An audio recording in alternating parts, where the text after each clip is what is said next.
Cockpit is the flight application of Helios. It is not possible to fly the drone without having the tablet connected and the cockpit application open. If during a flight your remote control runs out of battery, the drone will start a return to signal. It means the drone will start to fly back on its old trajectory, but will stop when reaching 10% of battery left. At this point, the drone will land straight down. Starting from the top left of the screen, you will find the return to signal availability icon. If the icon is red, it means the feature is not yet available. The drone needs to record a trajectory of 3 to 5 meters without collision in order to activate this feature. Point 2 shows the signal strength between the remote control and the drone. Point 3 displays the drone's configuration, meaning the payload detected on the drone. Point 4 indicates the temperature around the drone. If you fly in temperatures above 50 degrees Celsius or 122 degrees Fahrenheit, you will receive a warning. Point 5 shows the battery level of the remote control. Point 6 shows the battery level and voltage of the drone's battery. Point 7 displays the drone's flight time and its uptime. Point 8 indicates the flight mode of the drone. Point 9 shows the drone's status, while Point 10 shows the relocation status. Point 11 is the notification center. Point 12 is the menu settings. Point 13 is the pre-flight checklist. And Point 14 shows the drone initialization status. You will then reach the inspection planning. You can select an asset already on the asset list, or you can click on the Point 1, create a new asset. If you do, a pop-up window will open asking to create a new asset. The asset will then appear on the left side of the screen, and you will be able to select it. You will then be asked to create a new inspection or continue an inspection in the list. When you are ready to fly, the cockpit display will look like this screen. On the left side of the screen, you will see your asset map if you have already completed some flights, as well as the potential map and points of interest. On the right side, you will see some information about your flight and the flight options in the lower part.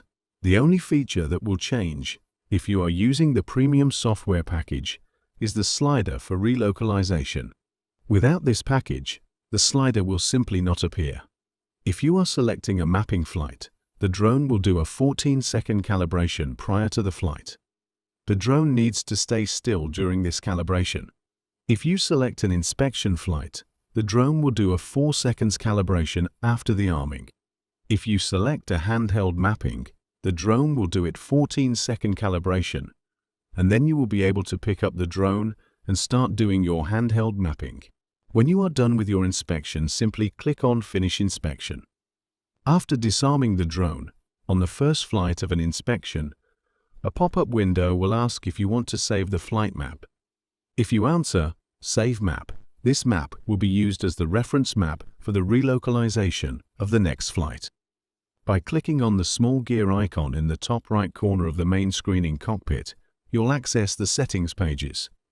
On the first page, you'll find the flight settings on the left and the general settings on the right side of the screen. In flight settings, you can adjust the recording resolution, which determines the recording quality on the drone. Keep in mind that recording in 4K takes 6 times more storage space than HD. This is especially important when performing handheld scans, as these can last up to 30 minutes, resulting in video files up to 20 gigabytes. Next, you can set the drone's auto descent feature, which can be configured to activate at either 10% or 0% remaining battery. This option adjusts the drone's thrust, causing it to gradually lose altitude once it reaches the specified battery level. While you can apply more thrust to keep it airborne, remember that when the battery is fully depleted, the drone will fall, as the motors won't have enough power to keep it flying. The following option allows you to customize the joystick mapping. By default, the remote control is set to Mode 2, but this can be changed. In General Settings, you have options to enable screen recording, force maximum brightness on the tablet screen, and select the unit system, metric or imperial.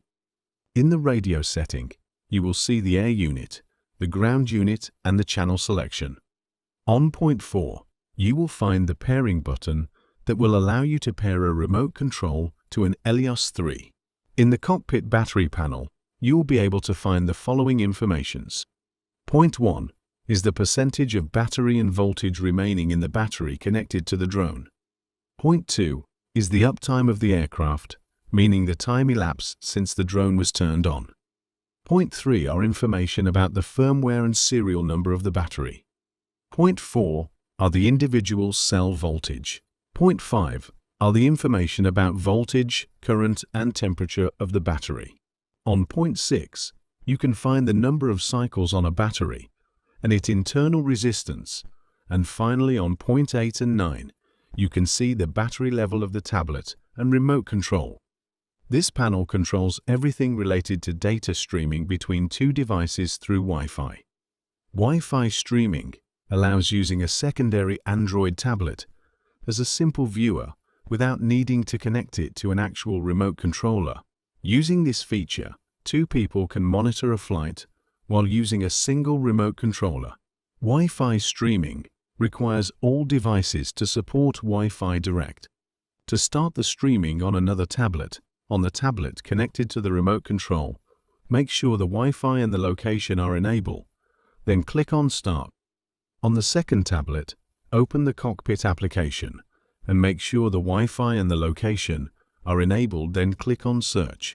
After a few seconds, the pilot tablet should show in the list of available devices. Click on it. The tablet of the pilot will get a notification and will need to accept the connection. On the maintenance panel, you can get some information about the optic flow sensors. You can also find some useful information about the motor flight time and temperature. On point 3, you have the camera status and the available storage on the camera SD card. On point 4, you have the OBC status and available storage. On point 5, you will see the status of the LiDAR if mounted on the drone. Point 1 is you to choose between the thermal camera target display on the tablet screen. Point 2 is for the thermal color map on the screen of the tablet. Point 3 in automatic mode, the color map adjusts to highlight the warmest and coldest areas of the room. In manual mode, you have full control to set it according to your preferences. Point 4 is to be able to choose between different range of heat detection. High gain is for temperature between 10 degrees Celsius to 140 degrees Celsius, so 14 to 284 degrees Fahrenheit. It will have an accuracy of plus or minus 5 degree or 5%, whichever is higher. In low mode, it will be for temperature between 10 degrees Celsius to 400 degrees Celsius, or 14 to 782 degrees Fahrenheit, with an accuracy of 10 degree or 10%, whichever is higher. Point 5. The purpose of settable emissivity on a thermal camera is to enhance temperature measurement accuracy by compensating for the emissive properties of different materials, which range from 0 to 1. Adjusting for emissivity ensures reliable readings across various surfaces. Point 6. The reflected temperature setting on a thermal camera compensates for heat reflections from surrounding objects, which can interfere with accurate measurements.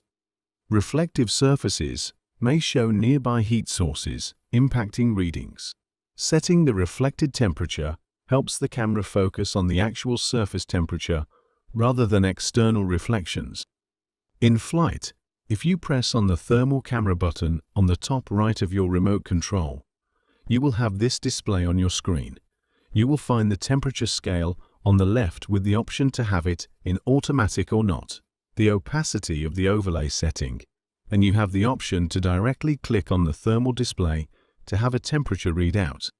On the Autotrim panel, the only option you have is to start the Autotrim. If you have the feeling that your aircraft is drifting in condition where it should not, you can always auto-trim the drone. To do so, follow the tips here over and click on Start Autotrim. On the last panel, you can see all the firmware and hardware on your drone.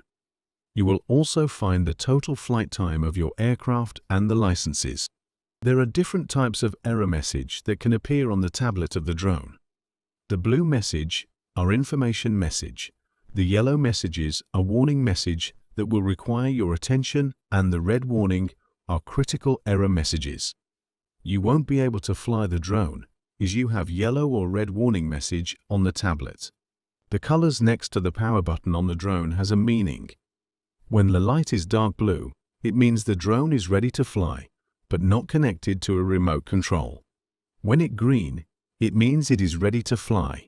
The still yellow colors mean the battery of the drone is under 20%. When it blinks in yellow, it means that the drone is doing its initialization. It can take up to 1 minute. Red means the battery of the drone is under 10%. Purple means the drone is connected to a computer, and light blue means the drone is updating. If you have the premium software license, you have access to the Return to Home feature.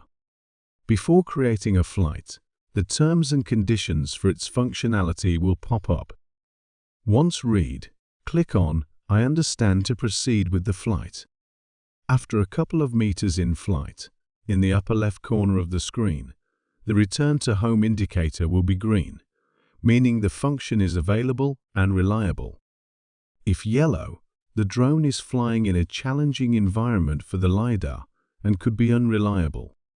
The drone could stop or do unexpected movements if you nonetheless decide to use the function. If red, the function is unavailable. Indicated by point 1 is the flight management gauge, where 3 colors are shown. The green is the time remaining to inspect the asset. Yellow is when you should activate Return to Home or start to come back manually, and red is the buffer time. As soon as you hit the yellow zone, you are prompted to hit the Return to Home function and come back, depending on the options. The HE is the last moment at which you need to activate the AuTH if you want to be able to come all the way home. During the Return to Home, you'll need to always have your fingers on the sticks to be ready to deactivate the function in case anything goes wrong. You can cancel it by moving a stick in any direction or by pressing the red stop button on the screen. If you have connected a UT payload on the drone, you will have the A-scan displayed on the screen on the upper right corner. With the point 1, you can expand its view to full screen so you can see both the A-scan and the video feed. Let's talk about the UT options you have available in Cockpit, starting with the Chart Calibration tab. In the middle, you have the A-scan graph with the current measurement with the switches for the auto gain and auto gates. On the right side, you have the current sound velocity and date referring to your last calibrations. Going down, you have the A-scan visualization, where you can choose between rectified and full. The graph unit, where you can choose between distance and time for the x-axis of the scan. Measurement mode, where you can choose between echo to echo and single echo. The range of the x-axis and the grid width of the scan. The resolution changes how many digits after the dot are visualized for the measurement. In the calibration part, you can choose a previously saved calibration block or perform a 1 or 2 steps calibration. You can choose to perform a calibration by theoretical speed of sound in the study material or with the thickness of the calibration block. There are also the buttons to start the probe 0 and the probe gain compensation. In the Autotrim Payload tab, you have all the informations regarding probe, pump, gel, and gauge, with also the option to deactivate the laser pointer. In the Material Informations tab, you can store your previous calibration blocks on the left and check the theoretical speed of sound in the most common material or add new ones. After a flight, if you use the relocalization option, the blue point of interest icons will represent who picked pictures. The orange will represent the cleaning module pictures,